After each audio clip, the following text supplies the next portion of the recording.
Hello மக்களே, welcome to MJ எக்ஸ்பாம். இது நம்மளோட second civil guidance video. And இந்த வீடியோவில் நம்ம ஒரு லேண்ட் வாங்குறதுக்கு முன்னாடி என்னெல்லாம் பேசிக்காக நம்ம செக் பண்ணணும் அப்படின்றத பற்றி பார்க்கலாம்.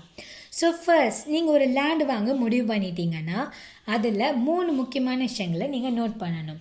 அது என்னென்னா, ஃபர்ஸ்ட் அந்த லேண்டோட டாக்குமெண்ட் அண்ட் ஓனர்ஷிப் பற்றி பார்க்கணும். நெக்ஸ்ட் அந்த லேண்டுக்கான ஃபீஸிபிலிட்டி ஸ்டடி பார்க்கணும். தென் ஃபைனலாக அதோட அக்சசிபிலிட்டி அண்ட் வேல்யூவை நம்ம செக் பண்ணணும்.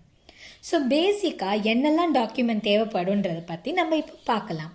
ஸோ ஃபஸ்ட் எடுத்தோடனே அந்த லேண்ட் ஓனர்கிட்ட இருக்க சேல் டீட் நம்ம செக் பண்ணணும். ஸோ கரண்ட் லேண்ட் ஓனருக்கு யார் இந்த ப்ராப்பர்ட்டியை கொடுத்தாங்கன்ற டாக்குமெண்ட்டும் அண்ட் இந்த லேண்ட்க்கு இவர் தான் ஓனருன்ற ப்ரூஃப் டாக்குமெண்ட்டும் நம்ம செக் பண்ணணும். தென் இந்த லேண்டுக்கான மதர் டாக்குமெண்ட். ஸோ இவங்களுக்கு முன்னாடி அந்த லேண்ட் யார் ஓன் பண்ணியிருக்காங்க அண்ட் இந்த லேண்டோட ஒரிஜினல் டீட்டெயில்ஸ் எல்லாமே சேர்த்து இருக்க டாக்குமெண்ட் தான் மதர் டாக்குமெண்ட். ஸோ இந்த மதர் டாக்குமெண்ட் நம்மளுக்கு ரொம்ப முக்கியமான ஒரு டாக்குமெண்ட்னு சொல்லலாம். தென் கரண்ட் ஓனர் நேமில் இருக்க பட்டா வேணும். தென் இதுக்கு முன்னாடி இந்த லேண்டை ஓன் பண்ணியிருந்தவங்க நேமில் இருக்க பட்டாக்கும் நம்ம ஒரு காப்பி வாங்கி வச்சுக்கணும்.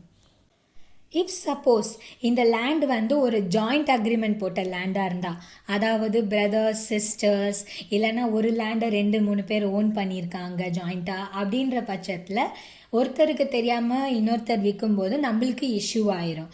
ஸோ ஒரு லேண்டுன்னு வந்துருச்சுன்னா அந்த லேண்டில் இருக்க ஓனர் எல்லாருமே வந்து அக்செப்ட் பண்ணி இருக்கா மாதிரி நம்ம ஒரு அக்ரிமெண்ட் வந்து வாங்கி வச்சுக்கணும். ஸோ இப் சப்போஸ் ஒரு 2 பேர் சேர்ந்து ஒரு லேண்ட் ஓன் பண்ணுறாங்க, அதில் ஒருத்தவங்க வந்து லேண்ட் விற்கணும்னு டிசைட் பண்ணுறாங்க, பட் இன்னொருத்தவங்களுக்கு தெரியாது. நீங்கள் அந்த லேண்டை போய் வாங்கி ஒரு ப்ரொசீஜர்லாம் போனதுக்கப்புறம் ஃபைனல் ஸ்டேஜில் வந்து இன்னொருத்தவங்க வந்து அப்போஸ் பண்ணால் அது நம்மளுக்கு தான் நிறைய பிரச்சனையாக வந்து முடியும். ஸோ ஃபர்ஸ்டே நம்ம இந்த ஜாயிண்ட் அக்ரிமெண்ட்லாம் பார்த்து பேசி முடிச்சுக்கிட்டோன்னா இன்னும் பெட்டராக இருக்கும். சப்போஸ் நீங்கள் ஒரு லேண்ட் இல்லைனா பில்டிங் வாங்க போகிறீங்கன்னா அந்த பில்டிங்க்கு இதுக்கு முன்னாடி அவங்க லேட்டஸ்ட்டாக பே பண்ணியிருக்க டேக்ஸ் ரெசிப்ட் வந்து நீங்கள் வாங்கி வச்சுக்கணும். அண்ட் நீங்கள் ஒரு பில்டிங்காக வாங்கும்போது இபி ரெசிப்டும் நீங்கள் வாங்கி வச்சுக்கணும். அடுத்தது என்கம்பரன்ஸ் சர்டிஃபிகேட். ஸோ இதை வந்து வில்லங்க சான்றிதழ்னு சொல்லுவாங்க. ஸோ இது எதுக்கு பார்த்தீங்கன்னா, நீங்கள் வாங்க போகிற லேண்ட் இதுக்கு முன்னாடி ஏதாச்சும் அடகு வச்சுருக்கா, அதாவது மார்ட்கேஜ்னு சொல்லுவாங்க. ஸோ இதுக்கு முன்னாடி அந்த மாதிரி ஏதாவது இஷ்யூவில் இருக்குது அண்ட் இதுக்கு முன்னாடி இருக்க ஓனர் வந்து லோன் போட்டு லேண்ட் வாங்கி அது இன்னும் கிளியரே பண்ணாமல் வச்சுருக்காங்க அப்படின்ற இஷ்யூலாம் இதில் நம்ம கண்டுபிடிச்சிடலாம். ஸோ என்கம்பரன்ஸ் சர்டிஃபிகேட்ன்றது நம்ம ப்ராப்பர்ட்டி வந்து லீகலாக கிளியராக இருக்குது அப்படின்ற ஒரு சர்டிஃபிகேட் தான் என்கம்பரன்ஸ் சர்டிஃபிகேட். முன்னாடிலாம் பார்த்தீங்கன்னா ப்ரீவியஸ் 21 இயர்ஸ்க்கான என்கம்பரன்ஸ் சர்டிஃபிகேட் வந்து வாங்கி வச்சுருக்கணும்.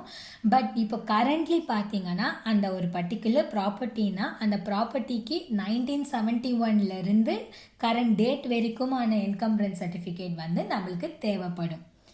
தென் அந்த பில்டிங் ஆர் லேண்ட் வந்து எந்த கவர்மெண்ட் இஷ்யூவும் இல்லாமல் இருக்குது அப்படின்ற கன்ஃபர்மேஷனுக்கு அந்த லொக்காலிட்டி முனிசிபல் இல்லை கார்பரேஷன் அப்ரூவ் பண்ண ஏதாவது ஒரு சர்டிஃபிகேட் இருந்தால் இன்னும் பெட்டராக இருக்கும். Okay fine. இப்போது ஒரு பெரிய லேண்ட் இருக்குது, அதில் வந்து நீங்கள் ஒரு பார்ட் மட்டும்தான் வாங்க போகிறீங்க அப்படின்னா உங்களுக்கு கண்டிப்பாக அந்த லேண்டுக்கான சப்டிவிஷன் டாக்குமெண்ட் வந்து தேவைப்படும் அண்ட் அந்த பில்டிங் பிளான் அப்ரூவல் டாக்குமெண்ட்டும் உங்களுக்கு தேவைப்படும். ஸோ இதெல்லாம் முடித்ததுக்கப்புறம் அந்த லேண்டோட current market value and book value என்னன்றதை நம்ம செக் பண்ணி வச்சுக்கணும். ஸோ இதெல்லாம் தான் பேசிக்காக டாக்குமெண்ட்லாம் வந்து நம்ம நிறைய பார்த்து வச்சுக்கணும். அடுத்தது நம்ம பார்க்க போகிறது அந்த லேண்டோட ஃபீஸிபிலிட்டி ஸ்டடி. ஸோ இந்த ஃபீஸிபிலிட்டி ஸ்டடி மூலயமா நம்ம அந்த லேண்டில் பண்ண போகிற ப்ராஜெக்ட் வந்து ப்ராக்டிக்கலாக ஃபினான்ஷியலாக பாசிபிளா அப்படின்றத நம்ம வந்து தெரிஞ்சுக்கலாம். ஸோ ஃபர்ஸ்ட் வந்து நம்ம லேண்டில் என்ன மாதிரியான ஸ்ட்ரக்சர்லாம் கட்ட போகிறோம், எப்படி கட்ட போகிறோன்றதுக்கு நம்ம டெக்னிக்கல் கைடன்ஸ் வந்து எடுத்துக்கணும். அவங்க வந்து அந்த லேண்டு ஃபுல்லாக செக் பண்ணிவிட்டு சாயில் டெஸ்ட் அந்த மாதிரி சில டெக்னிக்கல் இஷ்யூஸ்லாம் செக் பண்ணிவிட்டு அவங்க வந்து கன்ஃபர்மேஷன் தருவாங்க. தென் அந்த லேண்ட் இருக்க லொக்காலிட்டிக்குன்னு ஒரு சில ரெஸ்ட்ரிக்ஷன்லாம் இருக்கும். அது தென் என்விரான்மெண்டல் எஃபெக்ட்ஸ் அதெல்லாம் பார்ப்பாங்க.